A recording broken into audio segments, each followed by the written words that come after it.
చేశారని చెప్తున్నారు. టీజీపీఎస్సీ మీద ట్రాన్స్పరెన్సీ అండ్ అకౌంట్ నిరుద్యోగులకు సంబంధించినటువంటి అంశాలు కానీ పొద్దున్న లేస్తే వచ్చిన తర్వాత కూడా గత 10 ఏళ్ల నుంచి తప్పలేదు, ఇప్పుడు తప్పలేదు. వేసినవి కూడా చక్కగా ఎగ్జామ్స్ కండక్ట్ చేసే సిచ్యువేషన్స్ లో ప్రభుత్వాలు లేవు. ఇది చాలా సిగ్గుపడాల్సిన అవసరం ఉంది. 1200 మంది పిల్లలు చనిపోయిన తర్వాత కూడా ఇట్లా ఉన్నది ఈ పరిస్థితి. ఇప్పటికీ అప్పుడు ఎక్కడ చూసినా గానీ శవాలై ఊరేగుతున్నారమ్మా రైతన్నలు, నడి సేన్లల్లో సమాధులైన రమ్మా కూలన్నలు అనుకుంటూ తిరిగినాము. ఇప్పుడేమో శవాలై ఊరేగుతున్నారమ్మా విద్యార్థులు, నడి సేన్లల్లో సమాధులైన రమ్మా యువకులు అనే కాడికి వచ్చింది. ఎటు చూసినా ఆత్మహత్యలు ఇంకా ఇప్పుడు కూడా కంటిన్యూ అవుతా ఉన్నాయి. ఈ దమనకాండ ఎట్లా ఆగిపోతుందేమో, జనం చైతన్యవంతులై ఓట్లు అమ్ముకోకుండా, నోట్ల కట్టలకు మందుకు అమ్ముకోకుండా నిజాయితీ పరులను, నిస్వార్థ పరులను గనక గద్దెల మీద కూర్చోబెడితే, అధికారంలోకి అసెంబ్లీలకు, temple of democracy assembly parliament లో కూర్చోబెడితే తప్ప దీనికి పరిష్కారం లేదు. దానికి ఇప్పుడు నష్టపోతున్నటువంటి వాళ్ళు యువకులు కావచ్చు. ఇలా బయట బజార్లో చూస్తే 5,000 రూపాయలకు అంగట్ల సరుకు లెక్క పంతుల్లే, సమాజాన్ని తీర్చిదిద్దాల్సిన పంతుల్లే 5,000 రూపాయలకు ఓట్లు అమ్ముకున్నాడు. సీసా బాటిల్, మందు బాటిల్, దాంట్లో కూడా బ్రాండ్స్ అట. మేము ఈ బ్రాండ్ తాగుతామా, మాకు ఆ బ్రాండ్ కావాలనే కాడికి ఆ కాంపిటీషన్ లో పడిపోతా ఉన్నారు.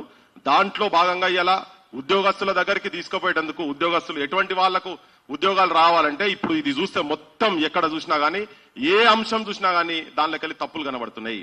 మరి ఇటువంటి వాళ్ళు తీసుకుపోయి ఆ పంతులందరినీ నేను తిట్టుతున్నా అనుకోని మీరు, లేకపోతే అవమానపరుస్తున్నాన్ని పక్కకు పడేస్తే అంతా మనలో మంచోళ్ళు లేరని చెప్తలేను కానీ ఉన్న దాంట్లో చెప్తారు. దీంట్లో కూడా అంటే అర్హులైనటువంటి వాళ్ళు కాకుండా అనర్హులు బ్యాక్ డోర్స్ లెక్కెళ్ళి కావచ్చు, వీళ్ళకి సరిగా పరీక్షలు కండక్ట్ చేయరాక కావచ్చు వస్తున్నటువంటి వాళ్ళే మేజర్ గా ఉన్నారని చాలా క్లియర్ కట్ గా తెలుస్తున్నది. తొందరపాట్ల కావచ్చు, లోపల ఏం చేసిరో తెలియదు. ఒకటే 2 సెంటర్లకు వెళ్ళి 18-19 సెంటరా, 2 సెంటర్లకు వెళ్ళి 70 పైన ఉన్నారట. రాని సెంటర్ శోకమే. అన్నా మాకు అన్యాయం జరిగింది, అన్నా మాకు మోసం జరిగింది. ఏండ్ల నుంచి సిలబస్ కూడా వాళ్ళు ప్రాపర్ గా ఏం సిలబస్ పెడతారో, యూపీఎస్సీకి అన్నిటికీ గైడ్ లైన్స్ ఉంటాయి. ఈ ముఖ్యమంత్రి గతంలో ఏం చెప్పిండు, నేను యూపీఎస్సీ తరహాలా తీసుకొచ్చి పెడతా అన్నాడు. కానీ కాదు, గతం వాళ్ళు ఏం చేసిండ్రో వీళ్ళు కూడా గట్నే కంటిన్యూ చేసిండ్రు. 2 సార్లు 3 సార్లు ఎంత ట్రౌమాకు గురవుతున్నారంటే ఎగ్జామ్స్ రాసిన తర్వాత కూడా ప్రభుత్వాలు చేసిన తప్పులతోటి వీళ్ళు నిరుద్యోగులు కాంపిటేటివ్ ఎగ్జామ్స్ రాస్తున్నటువంటి వాళ్ళు దీంట్లో బలైతున్నారు. ఇదేంటంటే కొంచెం మూలాలు మాట్లాడుతున్నా. ఇప్పుడు కొంతమంది అంటున్నారు, ఇంతకుముందు వస్తుంటే ఫోన్ లో మాట్లాడుకుంటా మిత్రుడు చెప్తున్నారు, అంతా అయిపోయింది కదా భయ్, ఇంకేం మాట్లాడతారు, మీద అంతా అరణ్య రోదనమే అవుతుంది కదా, నువ్వే చెప్తివి మొన్న అన్ని రాజకీయ పార్టీలు కలిసే ఉన్నాయని. నిజంగానే కరెక్టే అది. ఇప్పుడు పొలిటికల్ పార్టీస్, నేను రాకేష్ గురించి ఎవరి గురించి మాట్లాడు కానీ పొలిటికల్ సిస్టమ్ గురించి చెప్తా ఉన్నా. నువ్వు జియో 29 అంశం కావచ్చు, ఈ అంశాల గురించి అశోక్ నగర్ లో ఇన్సిడెంట్ జరిగినప్పుడు వీళ్ళందరూ కలిసి ఢిల్లీ దాకా గాలి మోటార్లో పట్టుకొని పోయినరు. కేటీఆర్ కావచ్చు, ప్రవీణ్ కుమార్ కావచ్చు, ఢిల్లీ దాకా పోయినరు. ఇవాళ ఏం మాట్లాడతలేరు. అసెంబ్లీలో ఇష్యూ లేదు, రోడ్ల మీదకి వచ్చి వీళ్ళు కొట్లాడే ఇష్యూ లేదు. ఇవాళ గాడ కూర్చున్న వాళ్ళని మీరు పైకి రమ్మని చెప్తే వెనక ముందు అవుతారు. ఎందుకంటే ఫోటోలు తీసి రేపు ఇంటికాడ వచ్చి హరాస్ చేస్తున్నారు, ఒక్కొక్కరిని హరాస్ చేస్తున్నారు, ఇండివిజువల్స్ ను టార్గెట్ చేసి కేసులు పెడుతున్నారు. ఇది కంటిన్యూ అయితేనే ఉన్నది. ఆంధ్ర పాలకులతోటి మొదలైంది, మొన్న 10 ఏళ్ళు అదే జరిగింది, ఇప్పుడు మళ్ళీ అదే రేవంత్ రెడ్డి వచ్చిన తర్వాత కూడా సేమ్ అదే జరుగుతున్నది. టీఆర్ఎస్ వాళ్ళు పట్టించుకుని ఢిల్లీ లాగా తీసుకుపోయినారు, కపిల్ సిబల్ తో మాట్లాడిపించిన కేసులు వేపిస్తామని చెప్పని తీసుకుపోయినారు, చేసిండ్రు, అక్కడితో ఆపేసిండ్రు. మరి ఏం జరిగింది అర్థమైతలేదు. సేమ్ బీజేపీ కూడా అట్నే ఉన్నది. బండి సంజయ్ వచ్చి మీ ఉద్యమానికి వచ్చి నిలబడ్డాడు, ఓ ఇట్లానే అరెస్ట్ అయ్యి ఇట్లా అని చెప్పి తీసుకొని పోగానే కథం ఆ రోజుకు క్లోజ్ అయింది. తెల్లార వరకు మొత్తం మీడియాలో వచ్చేసింది బండి సంజయ్ దీనికి నిలబడండి. బీజేపీ వాళ్ళు నిస్సిగ్గుగా నిర్లజ్జగా ఏం లేదు, కోర్టులన్నింటినీ మేనేజ్ చేసిండు రేవంత్ రెడ్డి అని చెప్తున్నాడు. ఆయన ఇంటర్నల్ మీటింగ్లలో చెప్తా ఉన్నాడు. ఇది ఏం సంగతి, ఇది ఏమైతుంది అసలు? అన్ని రాజకీయ పార్టీలు ఇటువంటి అంశాలలో ఏదో సింపతి ఉన్నటువంటి వాళ్ళు ఒకరిద్దరు ఆడిన మాట్లాడుతుండొచ్చు, కానీ ఇప్పుడు తన పోయి ఏమన్నా ఆడబోయి వాళ్ళ నాయకులకు చెప్తే ఇన్ఫ్లుయెన్స్ అయ్యేది ఉన్నదా? లేదు. ఎందుకు మాట్లాడతలేరు? ఇదంతా అర్థం చేసుకోవాల్సిన అవసరం ఉంది. సమస్యలు ఉన్నాయా లేవా అంటే బొచ్చడు సమస్యలు పాడైనాయి ఎక్కడ చూసినా గానీ. ఇప్పుడు జనార్దన్ చెప్తున్నదో మొత్తం తప్పుల తడక. ఇంతకుముందు చెప్తా ఉన్నాడు, అన్న పులి అంటే ఏం చేస్తుంది, మావాడు నల్లమల్ల పులి ఏం చెప్తా ఉంటాడు కదా ఊకే. పులి అంటే మేకలను జింకలను అన్నిటిని వేసి తినే బాపతే కదా. అదే వచ్చి ఇప్పుడు ఓ పులి లెక్క వచ్చి హెచ్సియులో కూడా మీద పడ్డది. ఆయనకు అడవి అంటే ఎంత ఇష్టమో ఇక్కడ తెలుస్తా ఉన్నది. నువ్వు ఆ పేపర్ల సంగతి నువ్వు చెప్పు, జర ఒక్క నిమిషం చెప్పు. నువ్వు నీతోనే చెప్పాలన్నది నాకు అది. ఏ పేపర్ ఏంది అని ఒకసారి చెప్పి.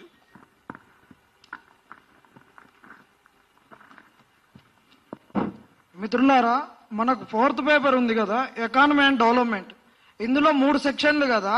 3 సెక్షన్లలో Indian economy, Telangana economy, environment and developmental issues.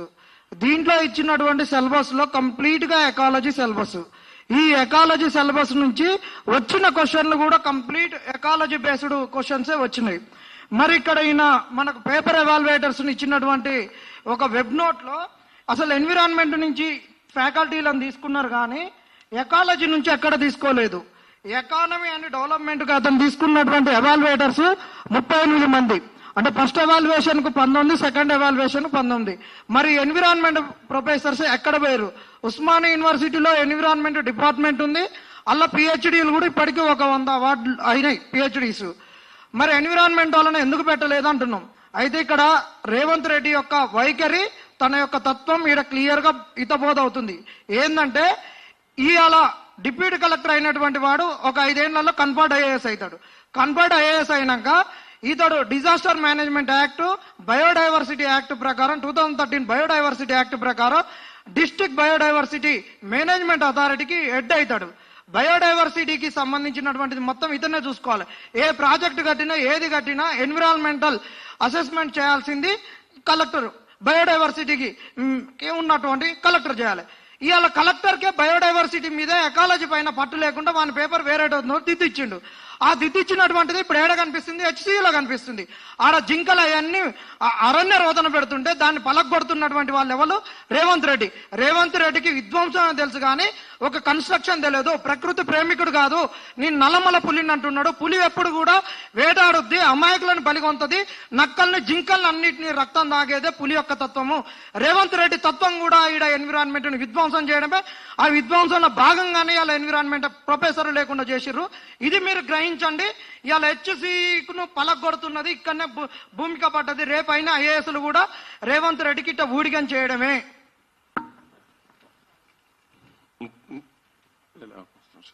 ఇంకొక అంటే ఇప్పుడు అదంతా నేను చెప్పే బదులు జనార్దన్ ఎప్పటి నుంచో దీంట్లో ఇన్వాల్వ్ అయి ఉండి కేసులు పెట్టించుకొని పొద్దున రాత్రి లేస్తే ఇదే పని తప్ప తనకు ఇంకో పని లేదు. ఇంకా తెలుగు మీడియం వల్ల ఇంతకుముందు మీరు 250 తీసినాయి. 250లా ఎంతమంది? ఒక్కరికి కూడా వీళ్ళు 250 తెలుగు మీడియంలో రాసినటువంటి వాళ్ళై 250 హాల్ టికెట్లు కలెక్ట్ చేస్తే ఒక్కరికి కూడా దాంట్లో 450 మించి లేదంట. ఒకరే అతనికి వచ్చింది అది 450. హైయెస్ట్ ఎంత? ఇది తెలుగు మీడియం. ఇంగ్లీష్ మీడియం ఎంత? ఇంగ్లీష్ మీడియం వాళ్ళకేమో 550 వచ్చినాయి.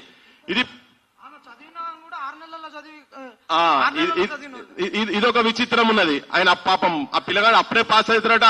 మరి అంతా జీనియస్ అయ్యేది ఉంటే అంతకుముందు రాసినటువంటి ఎగ్జామ్ ల మార్కులు తీస్తే ఒక్క నిమిషం 550 వచ్చినా కూడా సివిల్స్ ఎగ్జామ్ కు మెయిన్స్ ఎగ్జామ్ కు ఉన్నటువంటి గ్యాప్ కేవలం 18 రోజులే. ఈ 18 రోజులలో ఆమె తెలంగాణ ఎకానమీ ఎప్పుడు చదివింది? తెలంగాణ జాగ్రఫీ ఎప్పుడు చదివింది? తెలంగాణకు సంబంధించినటువంటి సాంస్కృతిక అంశాలు, తెలంగాణకు సంబంధించినటువంటి వెట్టి విముక్తి వీటన్నిటి గురించి ఎప్పుడు చదివింది? 18 రోజులలో ఐఏఎస్ ను తయారు చేస్తుందంటే రేవంత్ రెడ్డి ప్రభుత్వం చాలా గొప్ప ప్రభుత్వం. ఈ కథ ఇట్లున్నది కదా. 3 సార్ల 4 సార్ల సివిల్స్ ఇంటర్వ్యూ పోయిన వాళ్లకు 370, 380 మార్కులు వచ్చినాయి. ఇది పాసిబుల్ ఇది? సో ఇవన్నీ ఇది మొత్తం వీళ్ళు అమ్ముకున్నారని నేను చెప్తలేను. వీళ్ళు ఏం చేశారో అర్థమైతలేదు కానీ మొత్తం ఇదంతా తప్పుల తడక. ఎవరికో వాళ్లకు లాభం చేసేందుకు 30 సంవత్సరాల పైన ఉన్నటువంటి వాళ్ళు ఎడ కనబడతలేరు అంటారు. ఇవన్నిటి మీద ఇప్పుడు ఈ సమస్యలు కావచ్చు, తెలుగు మీడియం కావచ్చు, ఇవన్నిటి మీద ప్రాపర్ గా కనుక ఒక కమిటీ వేసి దీన్ని వెంటనే ఆపి దీన్ని కనుక చూడకపోతే ఏదో అంటారు అసలు పిసలుగా నకిలీ పసగా లెక్క అసలులోకి రాకుండా నకిలీగాళ్ళందరినీ తీసుకొచ్చి అక్కడ కూర్చోబెడితే మాత్రం అందులో మంచోళ్ళు ఉండొచ్చు కాదని చెప్తలేను. కానీ నకిలీగాళ్ళు రావద్దు. నిజంగా కష్టపడ్డటువంటి వాళ్లకు రావాల్సిన అవసరం ఉంది కనుక దీన్ని వెంటనే ప్రభుత్వం వాళ్ళ ఇంటర్వ్యూలో మనకు ఎరకలేదు. వాళ్ళు కూడా ఏమనుకుంటారంటే ఏమున్నది రాబాయ్ ఎలక్షన్లకు వీళ్ళు మళ్ళా ఓట్ల కాడికి వచ్చినాడు ఏదో మత్పరిచి మాయ చేసి పైసలు ఇస్తే ఓట్లు ఇస్తారు అనే కాడ ఉన్నారు వాళ్ళు. సో అది కాకుండా ఉండేటట్టుగా ఇంకొకటి ఏంటంటే ఉండేటట్టుగా చేయాల్సిన పని ఉన్నది. ఆత్మహత్యలు నేను ఒకటి మీ తరఫుకెళ్ళి అందరికి విజ్ఞప్తి చేయదలుచుకునే ఏంటంటే తెలంగాణ అదే ఆకుల శృతి అంట. ఆకుల శృతి నిన్న నిశల రాళ్లు బట్టి కారం పొడితోటి రోకల్ బండలతోటి తిరుగుబాటు చేస్తే నైజాము సైన్యము పైజాము పంటున్నారు కదా. అన్ని రాజకీయ పార్టీలకు సంబంధించినటువంటి ఎమ్మెల్యేలను ఎంపీలను ఇప్పుడున్నటువంటి కాంగ్రెస్ లో ఉన్నటువంటి దుర్మార్గులు కూడా ఇదే వేదిక మీదకి వచ్చి ఇక్కడ కూర్చొని రేవంత్ రెడ్డి ఇట్లా బల్లా కొట్టి నేను మీ అంబడి ఉంటా అన్నాడు. అన్నాడా లేదా? బల్లా కొట్టి ఇదే ఇక్కడనే సిగ్గుండాలే, శరం ఉండాలే మీకు.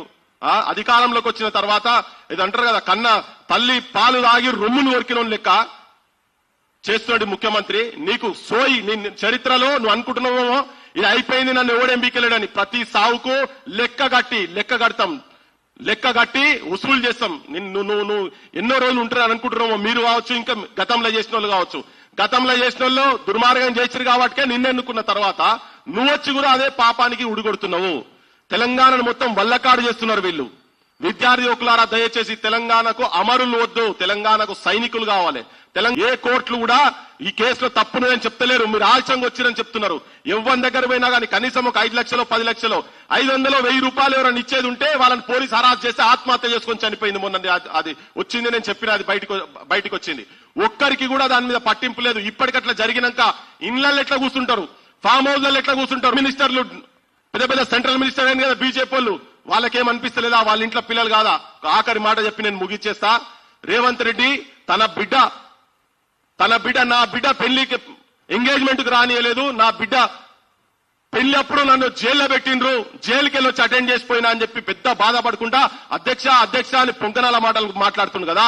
ఇవాళ మొన్న చచ్చిపోయిన చెల్లె నీ పోలీసోళ్ళు వాళ్ళ ఆఫీస్కి పోయి దండం పెట్టి బతిలాడుతున్నది, వదిలిపెట్టండి, నన్ను అరాజ్ చేయకపోతే. నీ బిడ్డ పెళ్లికే రాలే కావచ్చు నువ్వు, కానీ ఇవాళ ఒక తెలంగాణ ఆడబిడ్డ రేపు గ్రూప్ 1 IAS IPS కావాల్సినటువంటి మా చెల్లె తెలంగాణ బిడ్డ ఆత్మహత్య చేసుకుంటేందుకు ప్రేరేపించిన వాళ్ళ బిడ్డ కాదా అని చెప్పి అడుగుతున్నాం.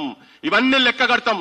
నువ్వు ఇవి కరెక్షన్స్ కనుక చేయకపోతే ఇది ఉత్తరంలో ప్రజల మనసులలో యువకుల గుండెలలో నువ్వు చేసినటువంటి ప్రతి పని, అన్ని రాజకీయ పార్టీలు చేస్తున్నటువంటి ప్రతి పని వాళ్ళ గుండెలకు దిగుతున్నది. ఎప్పుడో దీనికి వాళ్ళు జవాబు చెప్తారు, ప్రతీకారం తీర్చుకుంటారు. జై తెలంగాణ, జోహార్ తెలంగాణ. మన వీరులకు మళ్ళొక్కసారి చెప్తున్నా, Telangana needs soldiers not martyrs. Thank you.